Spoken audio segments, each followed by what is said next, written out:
I want to thank you for asking that question. I think it's Prakash who said that. Yeah, Prakash. We have a leadership principle, and I'm going to read it out for you. The leadership principle is called have backbone, disagree, and commit. And it reads as leaders are obligated. So the word is obligated. That is not option. It's obligated to respectfully challenge. So there is respectfully and there is challenge decisions when they disagree, even when doing so is uncomfortable or exhausting. Uh, it says leaders have convictions and are tenacious. They do not compromise for the sake of social cohesion. Once a decision is determined, they commit wholly. Now, see this, Ram. The 16 leadership principles, this is one of them. And it takes into account the fact that there will be this hierarchy and seniority, but it puts into the responsibility of every single leader in the company to say, you are obligated to respectfully challenge things which you do not agree.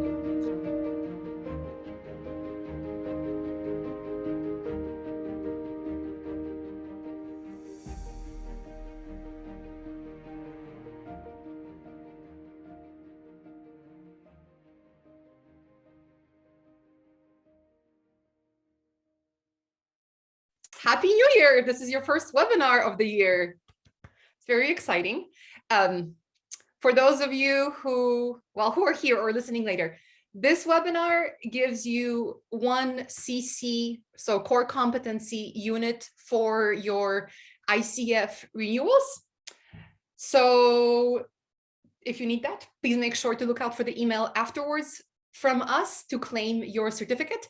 And remember that every single week, the webinar counts for one core competency certificate, 1 hour, I should say, except for our first webinar of the month, which actually can go either way. Usually used to be resource development, but for example, last week, we kind of got into core competency a little bit. So who knows what's going to happen. But if you need renewal credits, you don't need to wait until the end of the year to collect those. Please attend our webinars and please claim every single week so that you're not left scrambling like, you know who you are.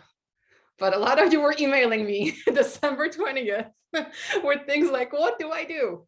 Well, what you do is attend every single week, so you don't have to email me December 20th. But if there are any of you in the audience who still need to renew and your deadline passed at the end of December, it's okay. Life will not end, the world has not ended. You can still renew your current ICF credential until the 28th of February. There's a small penalty, it's like 1 point something units of additional you have to provide, but nothing crazy. So if you missed your deadline, please don't miss the extended deadline because things get a little harder to fix after the 28th of Feb. And speaking of that, you might be saying, but Magda, I don't have the units. They didn't magically show up since December. Well, we got you covered because we're Coteria, it's what we do for you. So we, in addition to our webinars, we do obviously coach training, which all of you know, but we also do the shorter programs that help you earn CCE credits. They vary in length, but there's one that's coming up very soon, and that is actually, if you find today's webinar interesting, which I know you will, I think this is a good program for you to consider because today, we have an amazing guest who loves coaching and happens to be working, have spent a career in organizations and happens to be working in one of the biggest organizations on the planet right now. So if you find things to learn today interesting, you will definitely enjoy our systemic team coaching program. We have just a few spots left in that one. But what that is essentially kind of like the next step. So if you know coaching, if you're already a coach, and you want to work in organizations specifically, and you want to work with teams, with groups, with systemic type interventions, then that program is the best one for you to further your knowledge and really get into that systemic work. So you will get 30 units of core competency credits. So if you need to renew your credential, that program will tick the box for you as well. So, you get to have several benefits in one go. If you are new to coaching or you don't have a credential yet, but you want to get into coaching in organizations or business coaching, that side of coaching, then we actually have a specialized coaching foundation program that's starting in a couple of weeks with one of our MCCs, Pooja, who based in Vancouver, and she has spent her career working in organizations and organizational coaching. So if you're just starting out and Coaching Foundation is the place for you, I highly recommend that you consider this program that's coming up. So we have all the times listed in India time only because those time zones never change. But we picked this time to make it as accessible to as many people on the planet as possible. So check it out. And then, of course, for those of you who already have coaching training or your ACC or have done foundation with us, Pooja is also going to be doing an advanced program, also focused on organizational coaching or coaching in organizations. So that's an option on there for you as well. Please email us at support, or me, Magda at Coacharia, and we will help you get into the right program if you have questions. So I'm going to vanish. I'm going to stop sharing, and I'll hand it over to Ram to introduce today's session and our awesome speaker. And let's learn together. Great to have you here, everyone. Thanks, Magda. Thank you very much indeed. Yeah, just to continue on what Magda said, it's important because we get so many people at the last minute in December asking us, oh, okay, how do we get our CCUs for credential renewal? And it's basically pretty sad because ICF does give you 3 years, and then everybody sort of snoozes for 3 years and suddenly wakes up like Rip Van Winkle at the last minute. And so it's going to be a problem. It does cost you money if you really want to go into any of these programs to get that. So we are trying to do it as though our webinars are free. And if you manage to phase it out in a year, you can easily get all the 24 hours of course CCUs that you need for the credentials. But unfortunately, at this point in time, the only option is for you to do this. And under special cases, ICF may extend the deadline of end of February. So if that's going to happen, you might as well ask for it. And you may have to suffer some penalties in terms of additional hours. So there you are. But one of the things I want to say is, as this is the first webinar for myself this year, and the last 2 years have been, in many ways, I mean, it's a word which is often very, very badly misused. It's been life-changing. Many people think it's life-threatening. I don't think it has been. Even if you really have been at the receiving end of some tragic aftermaths of the COVID, by and large, it's made people realize that nothing's forever, nothing is permanent, and therefore there are things which are far more valuable in your life than chasing after wealth and power and all this kind of a nonsense. And a good example is, we'll probably cover it when we talk with Akhil. He decided to take, despite the fact in Amazon they don't let you get away, he was away for about a couple of weeks with his kids, deep diving, scuba diving, and all that kind of stuff. And so, and that's really what needs to happen more and more. I think there's a great movement of what's today being called as a great resignation, where it's pretty much impossible to get good quality technical people. They are not interested in coming to office anymore. And the first question they ask is, okay, can I work from home? Will you give it to me in writing? And will my career not suffer, etc.? So people are rewriting the rules of organizations today. And that's the way it should be. For 200 years, organizations have ruled people. They have made them slaves. It has been hierarchical. Finally, the worm is turned. And so after the industrial revolution and knowledge revolution and digital revolution and all that, I think finally it's people revolution as far as work is concerned. And I'm truly glad that's happening. And people are trying to find out what really matters in life. What's the meaning of work? What's meaning of my life? And how do these two, the meaning of work and life, come together for me? And that's extremely important. And so One of the reasons I wanted Akhil to come today is truly that. I'm also trying to change the pattern of this program to reflect these kind of changes that are happening rather than just talking about coaching. Of course, they will be sufficiently related to coaching to be credential for CCUs. But far more importantly, some of the work that is going on in companies that you don't normally associate with the kind of shifts that we are talking about here. So without wasting too much time, let me get Akhil in the picture. Akhil and I met not too long ago, about a few months ago, and somewhat accidentally because we were doing some work for his company. And then I suddenly realized that there was this guy who, like me, had spent close to 20 years in Unilever. And believe you me, there are any of you guys from Unilever here. It's a very familial bond. And whether you worked at the same time or you didn't, you somehow are connected. So it was an instant connect. And when I messaged him, linked up with him, and then he contacted, he and his wife, Rupali, Nina and I, my wife and I, we met together. And it was amazing. It was two people who haven't even seen each other, have talked a few times, chatted a few times on Gmail or whatever it is. And then suddenly you come together and you find that you share so many things in common. And that's what is culture. People talk a lot of BS about culture. Culture is just a collective behavior, like-minded people coming together. And they're trying to evolve a pathway which works for each other. I have your back. I can take care of you.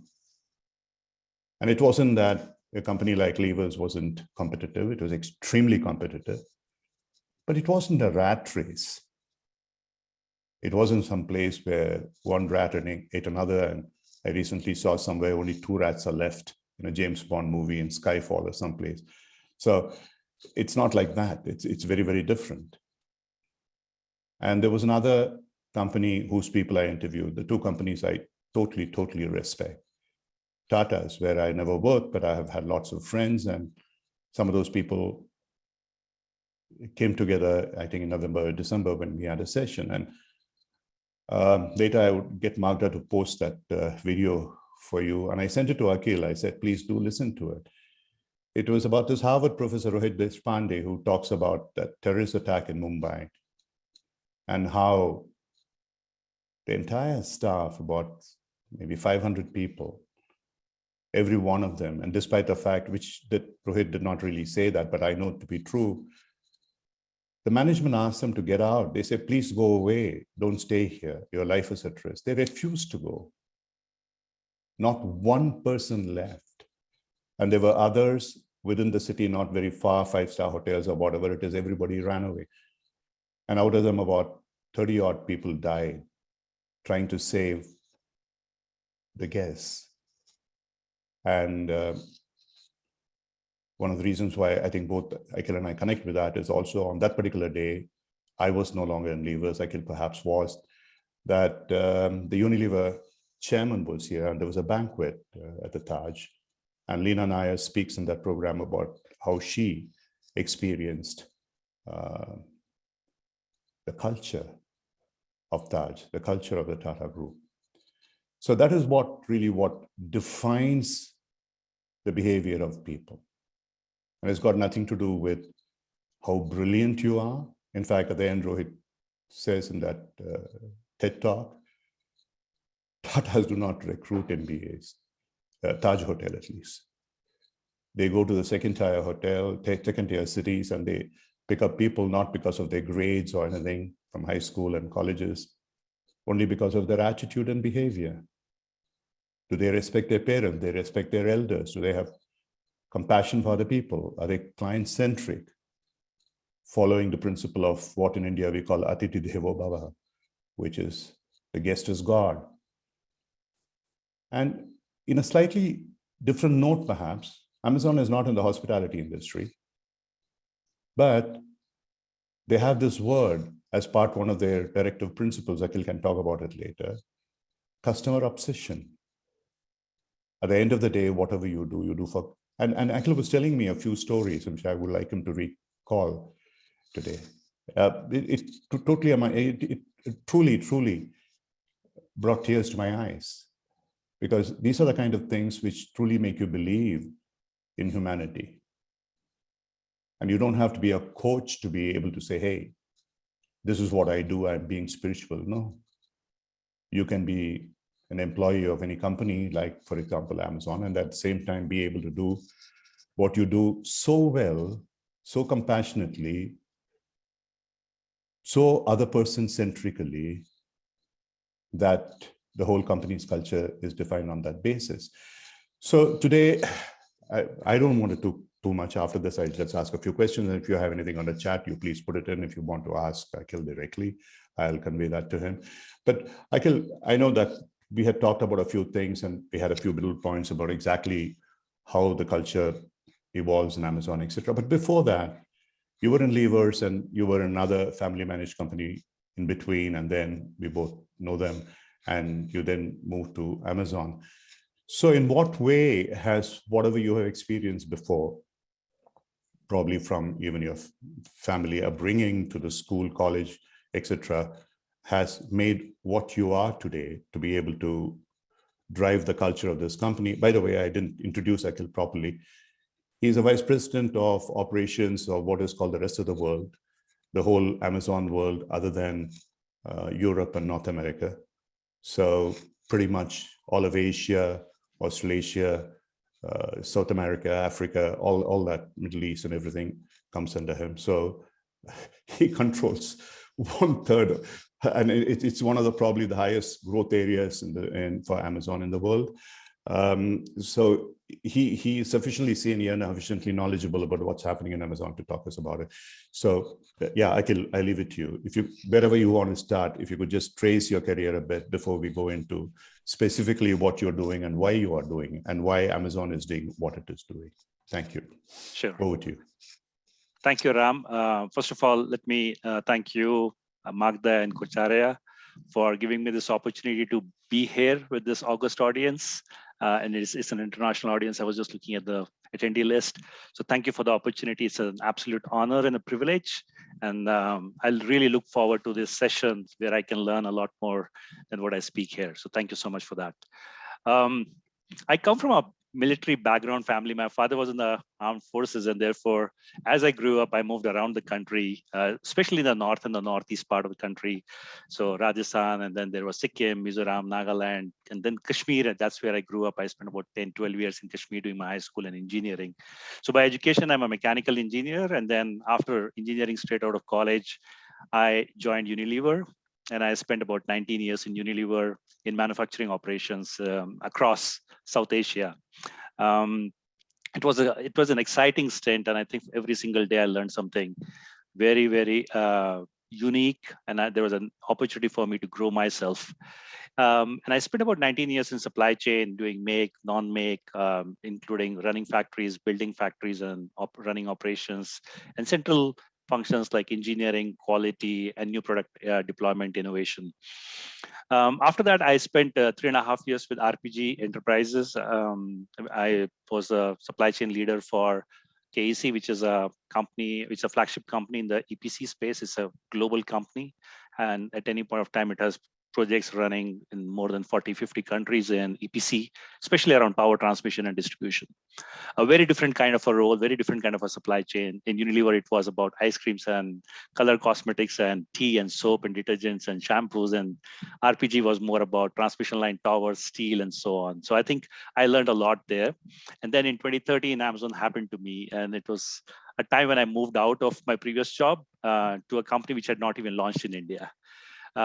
But what stood out for me, and especially when I went for my interview to US, what stood out for me was the culture around customers. And I think as I talked to more and more people, I realized that I could relate a lot to what I saw in Unilever and what I had done some amount of work in RPG, and also the RPG work which was done there on quality and customer satisfaction. So that was a common thread for me to be attracted to Amazon, and the fact that It was one of the companies which was considered very innovative. And I can talk more about innovation as we go along.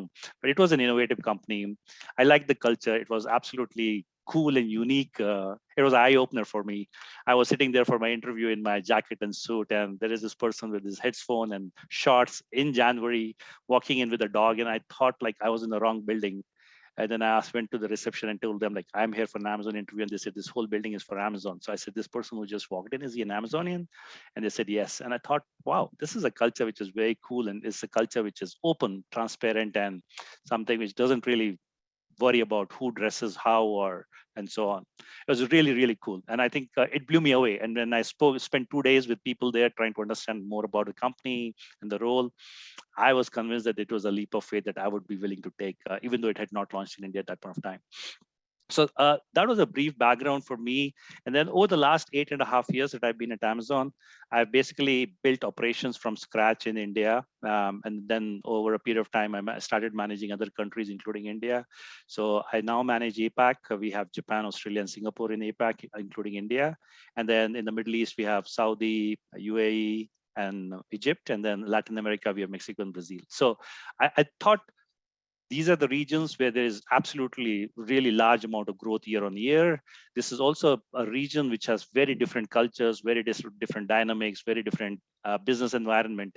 And it's been an opportunity for me to really look at it and reflect back on what we could do as an organization. And Ram, you talked about culture. And I think in my mind, when I talk about culture, I think it's about it's a common set of beliefs. It's customs, it's traditions, it's artifacts, it's art, it's trends of a particular group of people or a particular part of the society at any place or time, right? So culture changes with location, culture changes with time, and culture changes with the groups that we are talking about. So we talk about Indian culture, French culture, we talk about the youth culture, we talk about today's culture, the past culture. So culture is relative in many ways in time and dimensions of place, time, and the kind of subset of people that we're talking about. And one way to think about it is it's also a set of shared values, value systems, beliefs, tenets, goals, practices that an organization or employees of an organization adopt and they work upon, or that's their guiding principle. And I think for Amazon, it's more about a culture which is got its bedrock in the 16 leadership principles that we have. That's the bedrock of the Amazon culture. And I'll talk about the leadership principles. They're available on Google, and I'll put together a link to share with the audience. But we had 14 leadership principles, and very recently in the middle of last year, in July, we added 2 more, and we'll talk about why there was a need to add 2 more and what they are about. But that's really the bedrock. That's really the fabric of the culture of Amazon. I mean, those 16 leadership principles are the ones which you would not see just hanging on a wall. They are the ones which are practiced, spoken about, demonstrated day in and day out. And I think I saw the culture very differently. I saw a culture which was demonstrating these leadership principles in a very unique way. If you were to step back, if I was to step back, there are 3 or 4 key things that Amazon is guided by. And I think the first one, as Ram, you rightly called out, was customer obsession.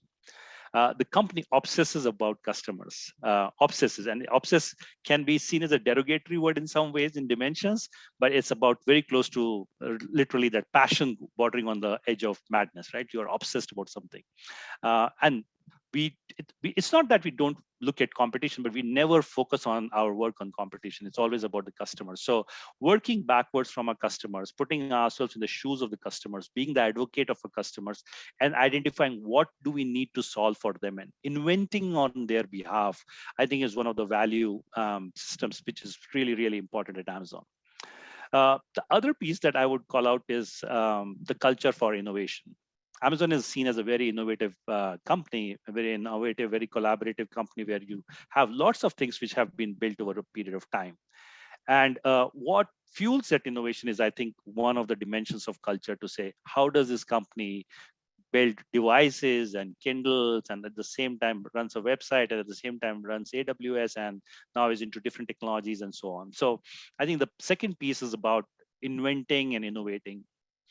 The third one is about operational excellence, right? As a company, and I speak more about operations at this point of time rather than the whole company, but I think that's a heart of the organization from a consumer business point of view. How do you excel at operations in a manner which is precise, accurate, and repeatable. Ram and I were discussing, and I was asking Ram, how far do you live from the airport? And he said an hour away. And I said, Ram, we are running an operation in a country where distance is measured in hours and not in kilometers. And that's in that kind of an infrastructure.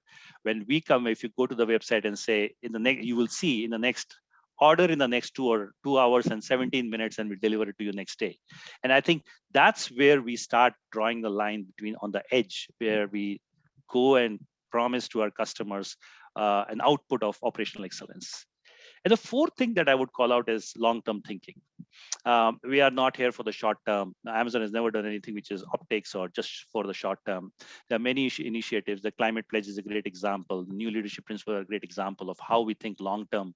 And the company is not just about today, it's more about tomorrow rather than just today.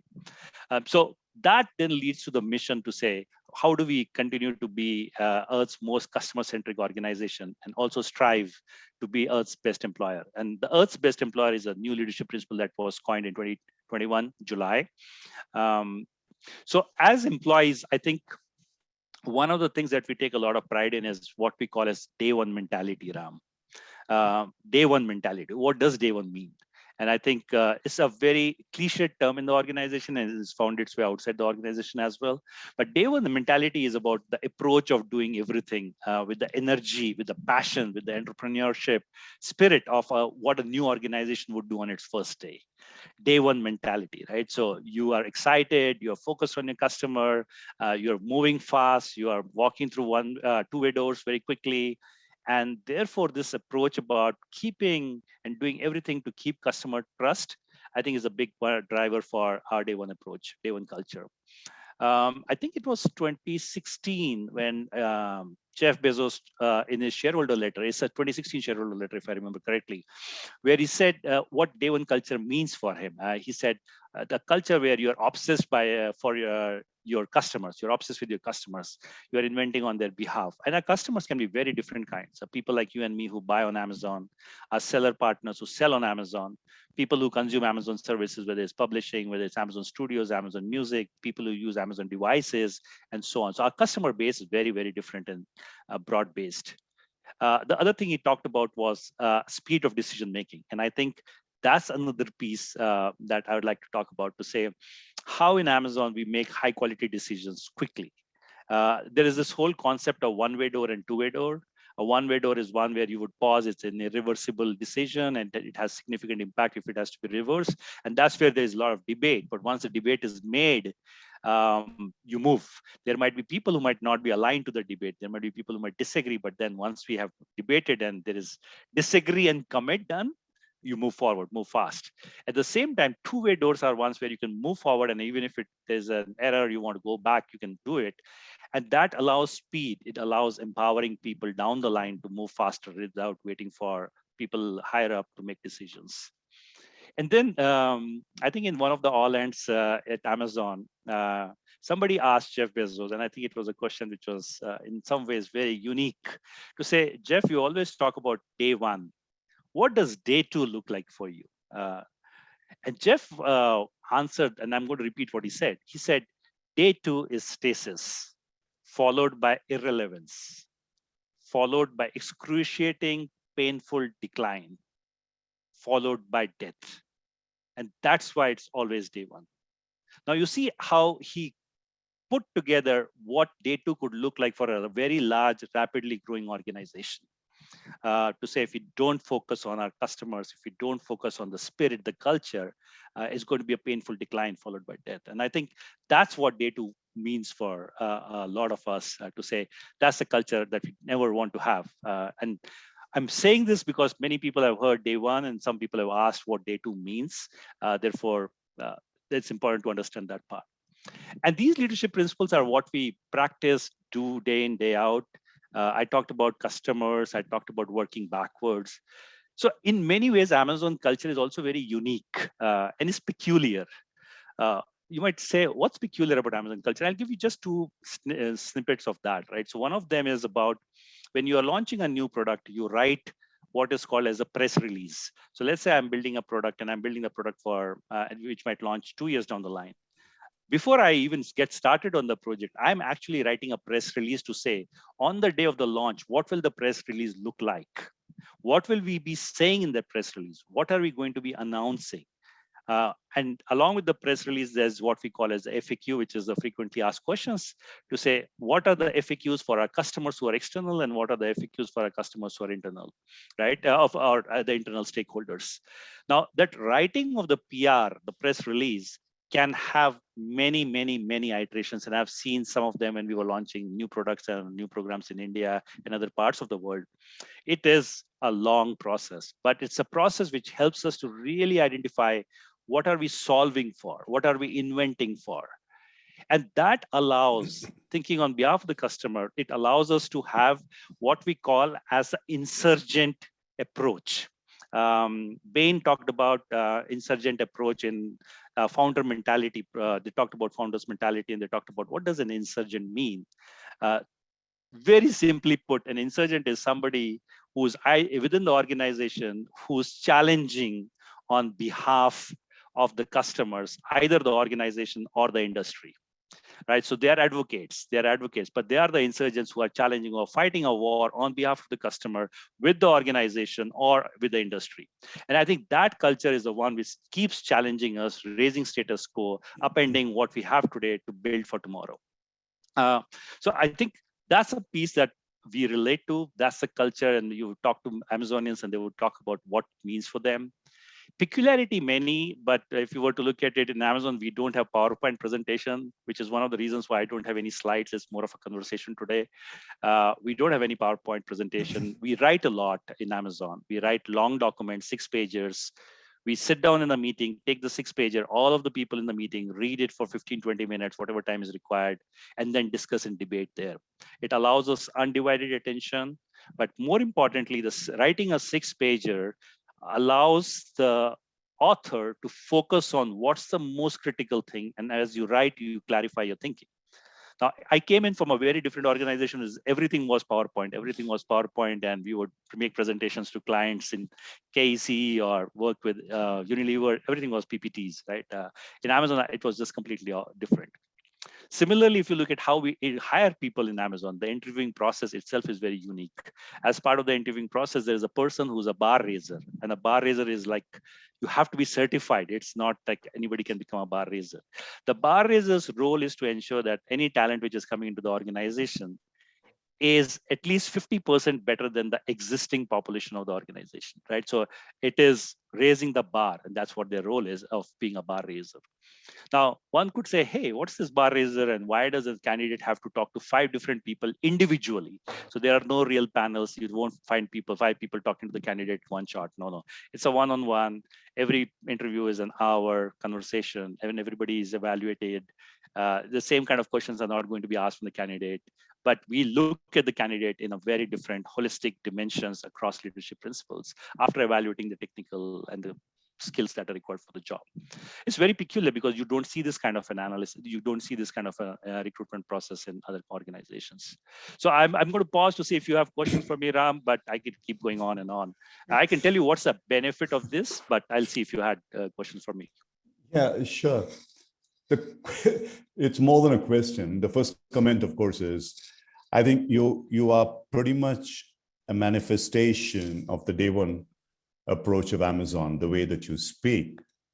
You're so excited, so passionate, and whatever you are conveying, you are absolutely coming out as so totally authentic. It's truly amazing. Thank you. And I am not surprised that you are one of the senior leaders of the company, and also wherever you would have been that, but obviously you are very aligned to what the organization is thinking about. From there, I would like to switch to something else. But before that, you talked about the company. I would like to go deeper into the people.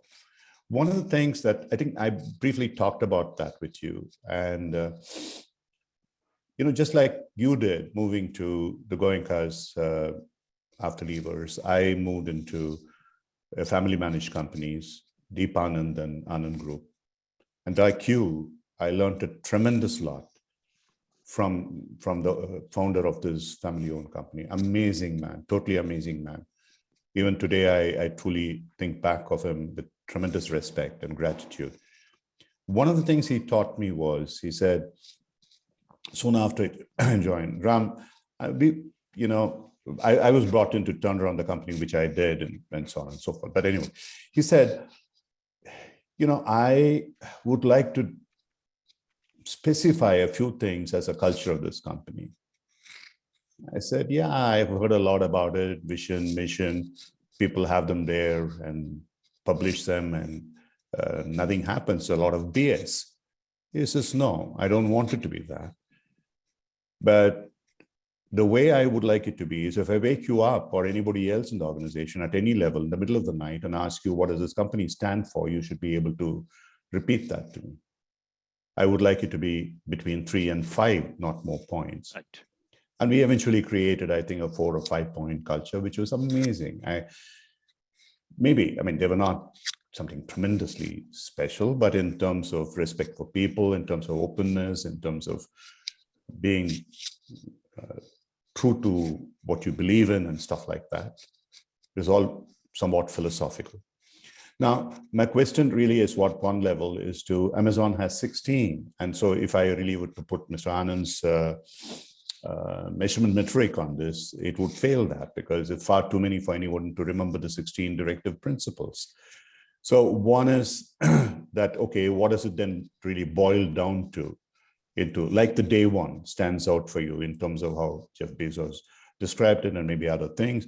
What are the few things? And within that, there was this whole question that you and I talked about several times about empathy, which is, you are taking it as something almost like a hero's journey as far as you are concerned, and to inculcate that space. I would come to that I would like you to come to that in a few minutes. But before that, you mentioned to me a few cases, which was the one I really said that brought tears to my eyes, in terms of a couple of guys who went and bought Horlicks for this lady, and there was another girl who was a worker, and the parents were worried about it and worried about her working in that COVID days, and how the floor manager was handling that. So can you tell us a few things about how the ordinary people, the Amazonians, make this culture alive, and then go into the next step of about, okay, within those 16, what are those key things that you're looking at to change the Amazonian way of life in a different way, perhaps? Thank you. Great question, Ram. Thank you for that. I think the pandemic is still here. It's not gone away in a hurry. It's still around.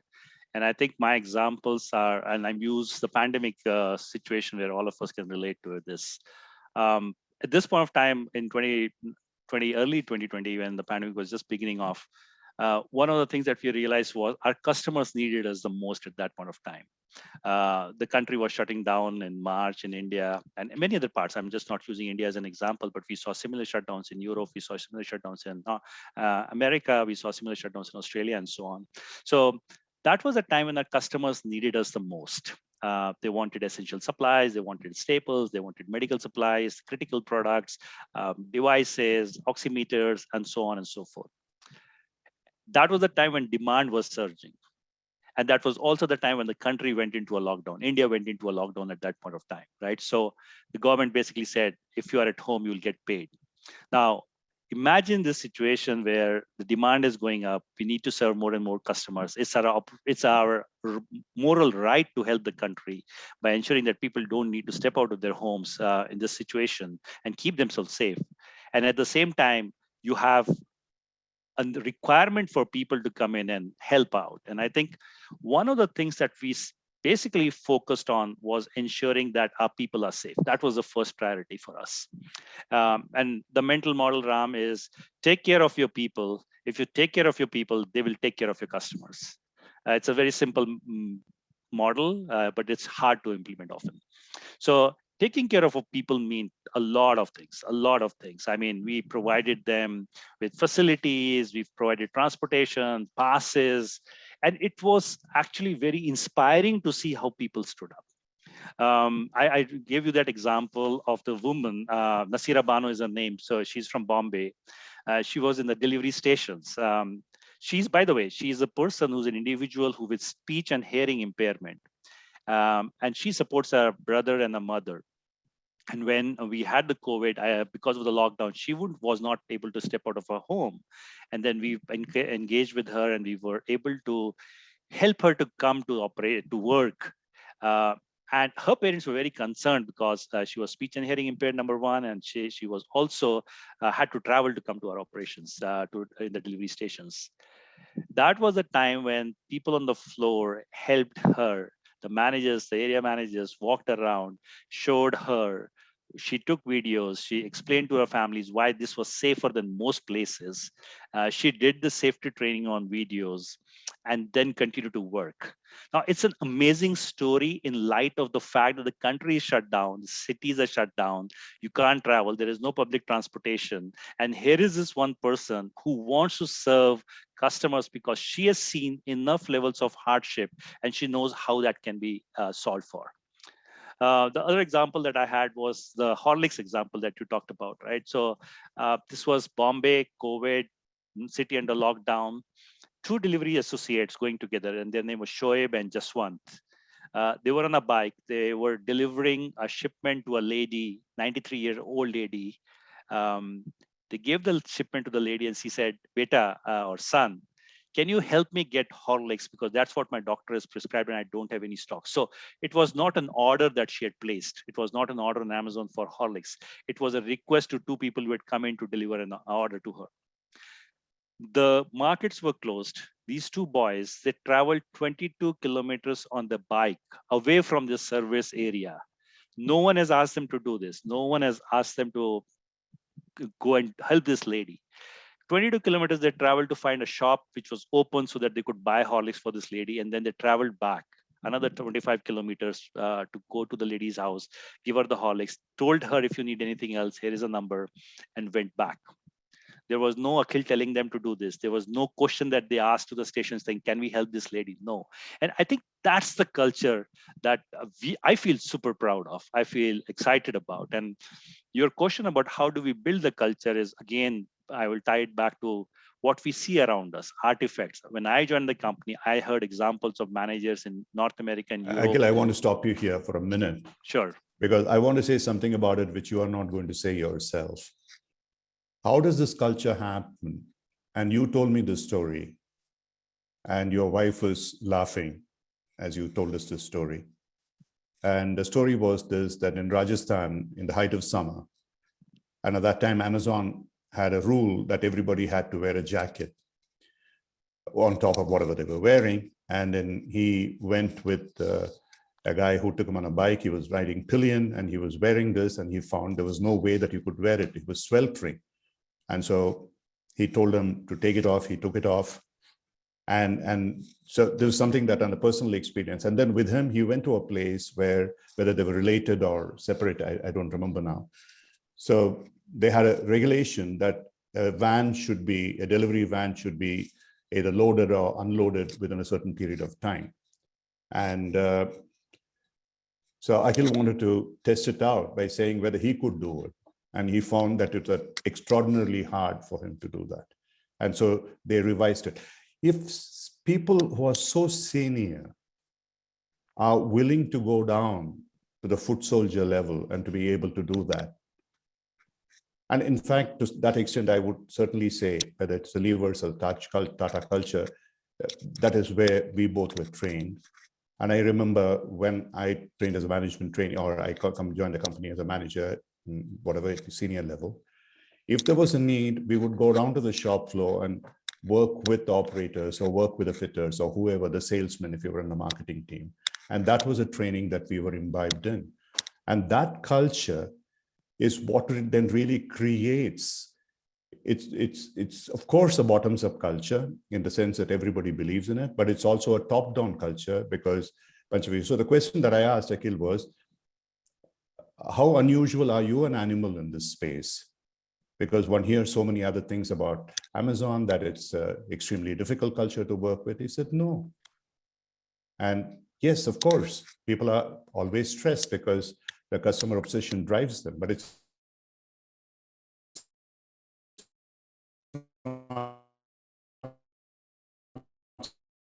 something that is coming from out to talk about it. Yeah. Because I'm totally proud of what you said that day, and because it is so much heartfelt as far as I'm concerned. I think what's important, Ram, is our ability as leaders, and this is not just Amazon, in any organization, any kind of an organization, whether service, manufacturing industry, anything.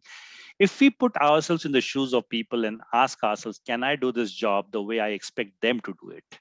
I think we'll start becoming more humbler. We'll start learning far more than what we've ever learned. So in Amazon operations, any leader, irrespective of any manager who's joining in, and not just people who are in operations, even my partners in HR, finance, legal, or public policy, they all do 1 week of what we call as Associate Experience Week, AEW. It's a week where they will work like an associate. They will unload a truck, which is what example that you were relating to, Ram, where I unloaded a truck in Arizona in the US, and I could figure out like, okay, this is hard work, and therefore you start thinking about it very differently. Or the fact that you would be a picker and you would walk around and pick for the customer orders, or you would pack, and therefore you start learning a lot more because you're putting yourself in the shoes of the people that you lead. And people will, what they go through, if we experience it, I think we become much more sensitive to their needs. And I think that's where this whole piece about empathy is coming in, Ram. We talked about it to say, what does being an empathetic leader mean truly? What does it really mean? What does it mean when we say lead with empathy? And I think leaders who can sense, and I'm using 4 words, leaders who can sense and understand and acknowledge and respect. Sense, understand, acknowledge, and respect the feelings and emotions and experiences of people around them. I would say those are people who are leading with empathy. They people, because they're listening, they are understanding what's going on, allows them to create a very honest, open conversation. And that open conversation leads to a space which is, I would say, with a lot of psychological safety and mutual respect. And in that space, which is safe, with respect, which is mutual, people are willing to go out of their way. People will take bold bets. People will not worry about failure. The fear of failure is gone because there is a safe space. And when people take bold bets, I feel like there is this whole opportunity of letting them do and unleash their potential, inspiring people because there is this safety net. And I think somewhere in Unilever, I learned that, Ram, you might have been familiar with that, to say, Rajesh Lal was my boss, and I was just a very young engineer. I was in the soap factory in Bombay. We had to make a new soap, which was like a kidney-shaped soap, so it was very unusual.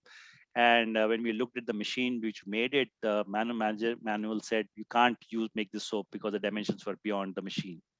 My boss basically said to me to say, talk to your team and see if there's anything we can do about it. And I was very young. I was like 24, 25. And I talked to my team and they said, look, if we cut the slide of the machine, we think we can do it. But the slide of the machine is the heart of the soap stamper, right? It's a stamping machine, it stamps the soap.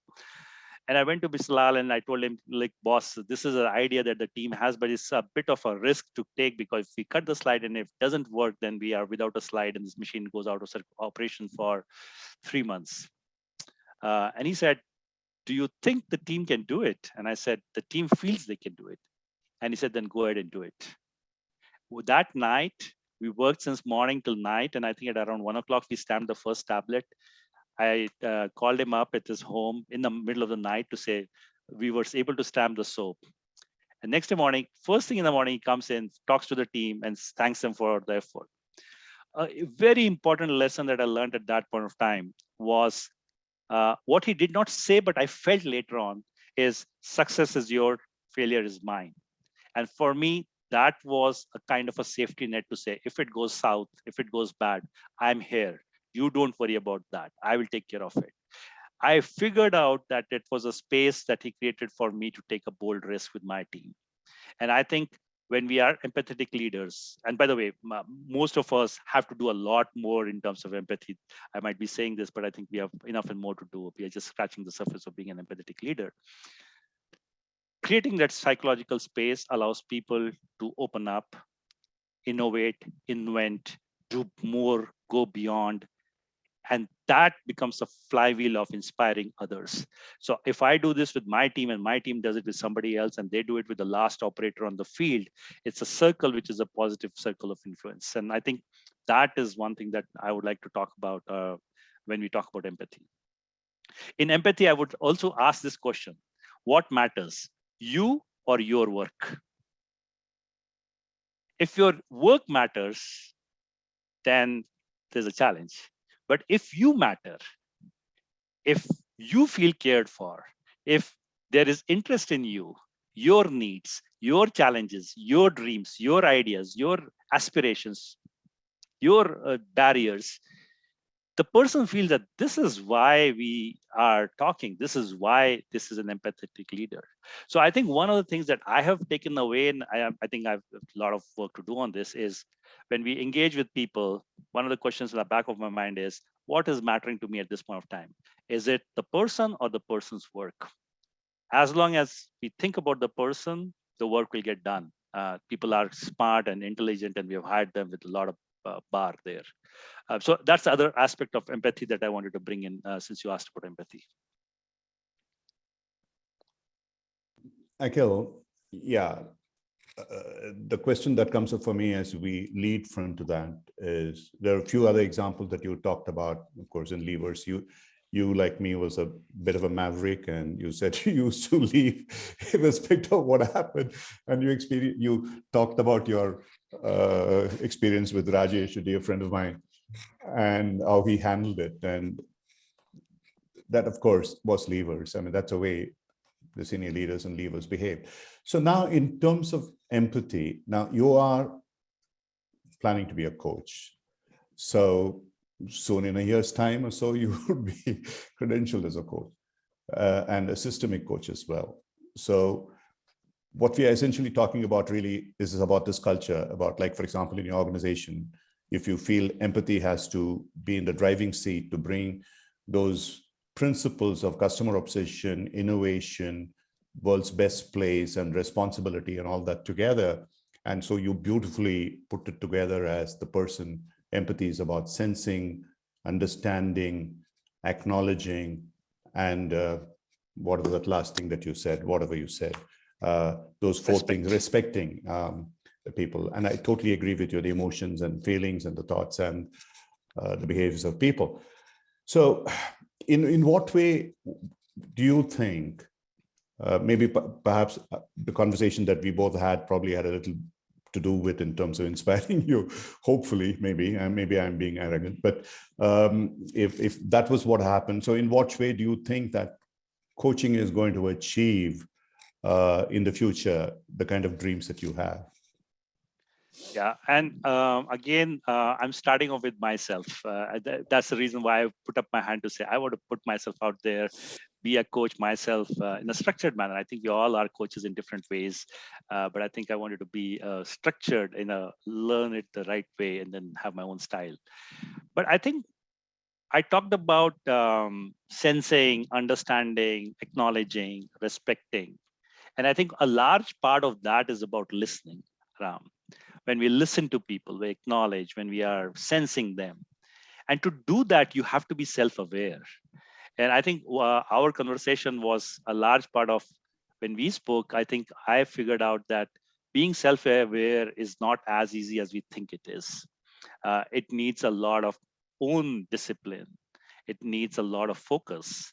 And being self-aware, becoming a better listener, allows us to start being more empathetic. And when we talk about, so a lot of the output is about innovation, customer obsession, all the things that we want to do. That output is being done by people. These people are not the ones that we want to hire and then say, do this. I mean, Steve Jobs said, it doesn't make sense to hire smart people and tell them what to do. We hire smart people so that they can tell us what to do, right? So these people are pretty smart. All the people in our organizations, all the leaders are very, very smart. But we tend to tell them what to do, and we are not really tapping their potential. And we tend to tell them what we are doing because we are not listening to them. We are telling. We are a telling culture rather than a listening culture. And I think by being a coach, by bringing in coaching, not just at top leadership, but across all levels of leadership, it allows people to listen, be more empathetic, and allow people to open up their potential. It's like the champagne bottle, which has a lot of fizz in it, but the cork hasn't gone off. And I think, how do you take off the cork and how do you let this champagne flow out? I think that's a dream that I have. Every single person in an organization should be inspired to do their best, and no one should be told to do that. It should come from the heart. It should come from what they feel. It should come from how they feel valued, respected, treated in an organization. And when we listen, when we are empathetic, there is trust, and that trust translates into constructive partnership. And that allows a lot of our time, which is wasted in managing friction or managing disagreements, into constructive channelization of energy into bigger things and better things. So that's the way I look at coaching as a connect, because coaching allows us to listen, coaching allows us to empower people, coaching allows us to create safe spaces. It allows us to stop telling people who are very smart anyways, and it allows us to ask questions in an open, constructive manner, which lets them come out with how they can solve challenges, how they can do more. And I think that potential is the one that I really look forward to. So that's my ambition, Ram. That's my wish. That's my dream, to say, how do we do more? And I was listening to Lena Menon's video the other day, and she talked about how she can transform 1 million leaders, how she can have 1 million women transformed and engaged and excited by her. And I think, I don't have a number, to be honest, but I think for us, if each one of us picks up one person and we can excite them, engage them, inspire them, I think we have started making the change. We are starting moving the flywheel of empowerment. Absolutely. Yeah, I mean, we've had Lena here from Unilever before. Now that she's a CEO of Chanel, let's try and get her and you and a couple of other people on the panel to talk about these kind of things. But the dichotomy, truly, honestly, Akhil, is, if I think back on the days when I was CEO and various other kinds of things, the kind of positions that you will be and you are now, etc. The dichotomy is really that someone mentioned it here. I think Prakash asked a question. Asia traditionally has a very command and control culture. It's not only Asia. America, for all its talk about being flatter and so on and so forth, in really, if you go to the roots of it, it's still pretty much command and control everywhere. It's all about telling, because the pressures of work and so on. So how do you finally marry this, being a coach and being a leader? What are your thoughts? That's a great question, and I want to thank you for asking that question. I think it's Prakash who said that. Yeah, Prakash. We have a leadership principle, and I'm going to read it out for you. The leadership principle is called have backbone, disagree, and commit. And it reads as, leaders are obligated. So the word is obligated, right? There's no option, it's obligated to respectfully challenge. So there is respectfully and there is challenge decisions when they disagree, even when doing so is uncomfortable or exhausting. It says, leaders have convictions and are tenacious. They do not compromise for the sake of social cohesion. Once a decision is determined, they commit wholly. Now, see this, Ram. The 16 leadership principles, this is one of them. And it takes into account the fact that there will be this hierarchy and seniority, but it puts into the responsibility of every single leader in the company to say, you're obligated to respectfully challenge things which you do not agree. And even if it is uncomfortable, even if it is tiring, even if it is exhausting, you are tenacious, and they would not compromise for the sake of social cohesion, right? But once a decision is made, then the disagree and commit comes into play. Say, I disagree with this, but I'm going to walk the path with you now that we've made this decision. And I think that's one of the responses that I would have to Prakash, to say the culture is what we make out of it, and no culture is sacrosanct. I think Amazon introduced 2 new leadership principles around striving to be the Earth's best employer, and also about scale and success bring broad responsibilities. It's not as if our leadership principles are stagnant or they're cast in stone and they will never change. In my time, this is 2 new leadership principles, and then we had Learn and Be Curious, which got added in the last couple of years, right? So I would not worry too much about what the culture could be. I think I would worry about what the culture should be. And I think the leadership principles allows us the tenets and the framework to make that happen. Absolutely. I mean, that's phenomenally powerful. I'll just stop with this as a last question. And in your experience, in all these companies that you worked with, Lever's had its own principles. The RPG where you worked had, and now here. Things like this, which are difficult, where the challenging part of it doesn't come naturally for most people. And yet, the leadership principle says that you should. How many people what percentage of people do you really think make use of this and perform this and are also being respected for that? Great question. I don't have a number, Ram, but I can tell you that it's a small number. And that's one of the reasons why this new leadership principle that came in about empathy, about growing people, came into being. When I talked about that psychologically safe space to voice your concerns, voice your dissent, voice your disagreements, that space is what we want to build, and that is coming in from empathy. Once you have that space, more and more people will. So it's not that people don't speak up, but there are people who might not speak up just because they feel maybe I'm new in the company, maybe I don't know the topic well enough to be able to articulate my thoughts. Somebody has more experience, therefore they might. So there might be different reasons why people might not speak up. But if we were to think about this leadership principle, and I'll quickly read it out, it says, leaders work every day to create a safer, more productive, higher performing, more diverse, and more just work environment. They lead with empathy, they have fun at work, and they make it easy for others to have fun. They ask themselves, are my fellow employees growing? Are they empowered? Are they ready for what's next? So they have a vision and they have a commitment to their employees' personal success, whether is it at Amazon or elsewhere. Now see how powerful this leadership principle is. It talks about employees' personal success. Now you can't have personal success, and it says at Amazon or elsewhere. So it's not just about within the company we'll do, but beyond the organization we won't do, right? And I think the power is there. It's a question of getting this ingrained and lived by every single leader here. And that's where the lead with empathy comes in to say there is fun, there is empathy, there is listening, and there is that whole obligation to create the safe environment where people can voice up. I mean, look, Akhil, that's what I love about you. I mean, your answer was so honest and authentic, rather than taking the party line saying, oh, a large number of people doing, you said the percentage is small. And I appreciate that, because that is really what it is. And our job as leaders is to try and see, even if that small number, even if it doesn't become too big, is it sufficiently powerful to make a difference? Does it provide that quantum of leaders for the future who can lead the organization in a different way? And thank you very, very much, Akhil. It's been an absolutely fabulous conversation with you. And I truly respect the culture of Amazon. Now, I mean, I just had a very recent example just the other day.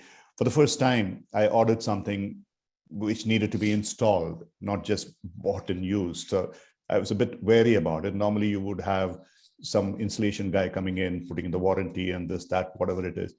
And with Amazon, we said we'd take the risk anyway. For the simple reason I couldn't find when I went to the shops to get something that I really wanted. It worked like a damn dream.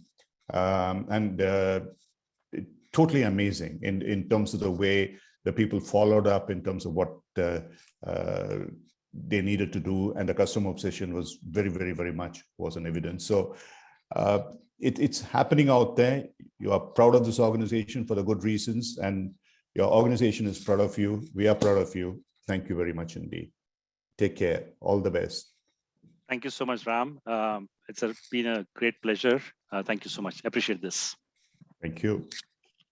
Thanks everyone who joined us today. And because a few of you weren't here at the beginning, I do want to remind you that if coaching is something that you want to do, doesn't matter where you are in your career, we do have options to help you out as well, including if you're super senior. So Akhil mentioned he's going to be training with us. He's actually going to be joining Ram's program, which is open to senior leaders only.